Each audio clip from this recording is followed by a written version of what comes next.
अस्सलाम वालेकुम रहमतुल्लाह। शहीद सियालवी आपसे मुखातिब हूँ। इस वक्त रात के 2:45 बज रहे हैं और हम लोग अभी सारी मुलाकातों से फारिग होके आए।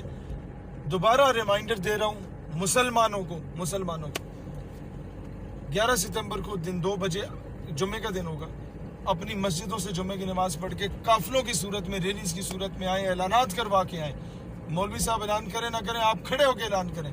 उन्होंने कहा जी सारे हजूर अलैहिस्सलाम की इज्जत और नामूस का मामला है, हम सारे इकट्ठे होंगे। फ्रांस में गुस्ताखाना खा के जो शाये हैं उसके खिलाफ लियाकत बाग रावलपिंडी की तरफ सारे लोग रुख करेंगे, पूरे पिंडी इस्लामाबाद से, और वहाँ से हम फैज़ाबाद की तरफ मार्च करेंगे। दुनिया को पैगाम देंगे कि उम्मत अगर सोई हुई है तो सोई हुई है, हम लोग मरे नहीं हैं, हम जिंदा हैं। और जो गुस्ताखाना खा के फ्रांस में शाया हो रहे हैं वो कभी भी बर्दाश्त नहीं किया जाएगा। और पाकिस्तानी, हर मकतब फ़िक्र का पाकिस्तानी हो, हर सियासी मजहबी जमात का हो, ये किसी एक मसलक का या किसी एक जमात का मामला नहीं, पूरी उम्मत का मामला है। पाकिस्तान हमेशा जिंदाबाद।